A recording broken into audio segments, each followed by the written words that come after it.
For today's meditation, let us turn to Philippians chapter 3, verse 13 and 14.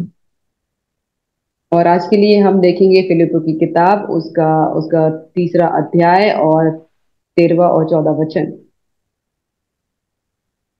Brothers, I do not account of myself to have laid hold of, but one thing I do, forgetting the things which are behind and stretching forward to the things which are before. I pursue toward the goal for the prize to which God in Christ Jesus has called me upward.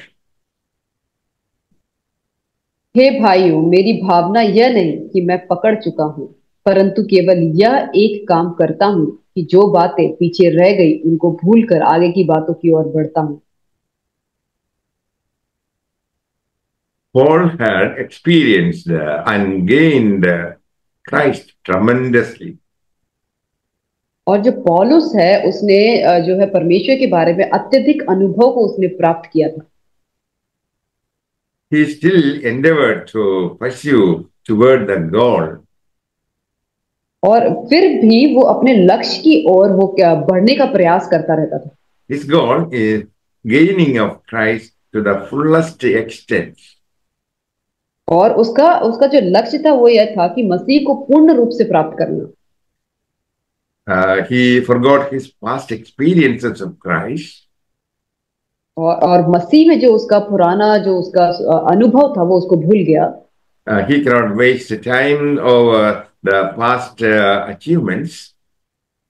और वो अपने समय को जो पुराने जो उसने जो अचीव किया उसमें वेस्ट नहीं करना चाहता था। He wanted to stretch forward to the things which are before him in the race. और वो उन चीजों की ओर आगे बढ़ना चाहता था जो उसके आगे उस रेस में रखी गई थी, उस दौड़ में रखी गई थी। He pressed towards the white line mark upon which all runners must keep their eyes fixed. और वो उस सफेद लाइन की तरफ अपने ध्यान को उसने केंद्रित किया था जहां पे सारे दौड़ने वाले जो धावक होते हैं उनकी नजर जिस तरफ होती है। The upward calling is fullest enjoyment of Christ in the millennium. और जो हमारी जो बुलाहट है वो 100 वर्षों के राज्य में जो मसीह का पूर्ण आनंद है वो उसकी तरह है। In our life, due to pressure, frustration, and discouragement, we reach a quitting point. और हमारे जीवन में बहुत ही निराशाएं होती हैं और हम बहुत ही दबाव में आ जाते हैं और हम छोड़ने की कगार पे आ जाते हैं। The body of an athlete training for marathon tells it can't go further. और जो एक एथलीट होता है उसकी जो बॉडी होती है वो उसको उसको बताती है कि वो आगे की ओर और नहीं बढ़ सकता। But champions press forward the quitting point. और लेकिन जो विजेता होता है वो उस लाइन की तरफ वो बढ़ता चला जाता है। Paul had a reason to quit, but he refused. और पॉल के पास उसके पास वजह थी कि वो क्विट कर सकता था, वो हार सकता था, लेकिन उसने नहीं किया। It was because his purpose was greater than his pain. और उसने इसलिए ऐसा नहीं किया क्योंकि उसका उद्देश्य था उसके दर्द से बड़ा था। 2 Corinthians chapter 11 verses 24 to 28. और दूसरा कुरिन्थियों उसका 11 अध्याय उसका 24 से 28 वचन। Under the hands of the Jews 5 times I received 40 stripes less one. 3 times I was beaten with rods. Once I was stoned. 3 times I was shipwrecked.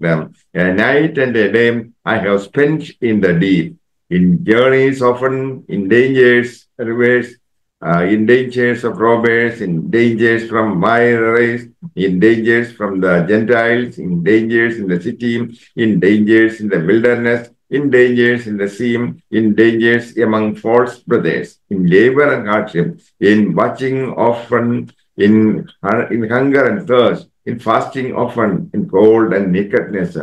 Apart from the things which have not been mentioned, there is the crowd of cares pressing upon me daily, the anxious concern for all the churches. 5 बार मैंने यहूदियों के हाथ से 39 कोड़े खाए।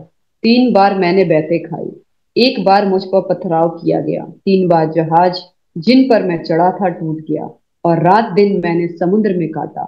मैं बार बार यात्राओं में, नदियों में, जोखिमों में, डाकुओं के जोखिमों में, अपनी जाति वालों के से जोखिमों में, अन्य जाति से जोखिमों में, नगरों के जोखिमों में, जंगल के जोखिमों में, समुद्र के जोखिमों में, झूठे भाइयों के बीच जोखिमों में रहा। परिश्रम और कष्ट में, बार बार जागते रहने में, भूख प्यास में, बार बार उपवास करने में, जाड़े में उघाड़े रहने में और अन्य बातों को छोड़कर जिनका वर्णन मैं नहीं करता, सब कलीसियाओं की चिंता प्रतिदिन मुझे दबाती है। Hardship is a reason to quit, और कठिनाई जो है वो छोड़ने का कारण हो सकती है, but for the overcomers, it's a reason to trust God. लेकिन जय पाने वालों के लिए या परमेश्वर के ऊपर विश्वास करने का अवसर होती है।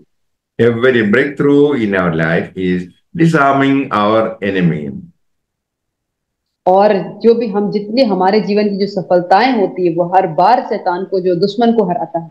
Believers prosper when they stand on the word of God. और जब एक विश्वासी परमेश्वर के वचन पे खड़ा होता है तो वो समृद्ध होता है। They are called to walk by faith. और वो बुलाए गए हैं कि वो विश्वास के अनुसार चले। Believers are not victims. We are more than और conqueror through Jesus Christ who loved us. और जो विश्वासी होते हैं वो विक्टिम नहीं होते, बल्कि वो विजय से भी बढ़कर होते हैं यीशु मसीह के में। Refuse to quit. और वो हार को नहीं मानते। You have victory. और आपके पास विजय है। You have destiny and life that brings glory to Jesus. और आपके पास नियति है और ऐसा जीवन है जो यीशु मसीह की महिमा को प्रकट करता है। Pressing forward is refusing to allow pain, doubt, or exhaustion to dictate your activities. और आगे बढ़ने का अर्थ यह है कि आप जो पीड़ा है, संदेह है या थकान को अपने कार्यों पर हावी नहीं होने देते। Pressing forward means choosing faith over feelings. और आगे बढ़ने का मतलब है कि आप विश्वास को चुन रहे हैं अपने अपने फीलिंग्स की जगह पे। It means perseverance over convenience. और इसका मतलब ये है कि आप जितनी भी सुविधाओं के ऊपर जो है वो आप धैर्य को आप ले रहे हैं। It means power of God over pressures of life. और इसका मतलब ये है कि जीवन के दबावों के स्थान पर परमेश्वर की सामर्थ को आप प्राथमिकता दे रहे हैं। Breaking through a quitting point is overcoming. और हार की सीमा को पार करना ही जय है।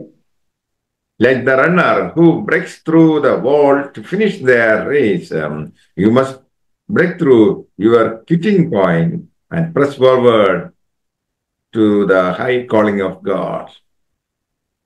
और जैसे कि एक जो दौड़ने वाला होता है वो अपनी दीवार को तोड़कर और वो जीत की तरफ बढ़ता है, वैसे ही परमेश्वर के लोगों को, विश्वासियों को अपनी हार की दीवार को तोड़कर परमेश्वर की जो बुलाहट है उसकी ओर बढ़ना है। May the Lord bless you all with these words. Amen. परमेश्वर आप सबको इन वचनों के द्वारा आशीष करें। आमीन।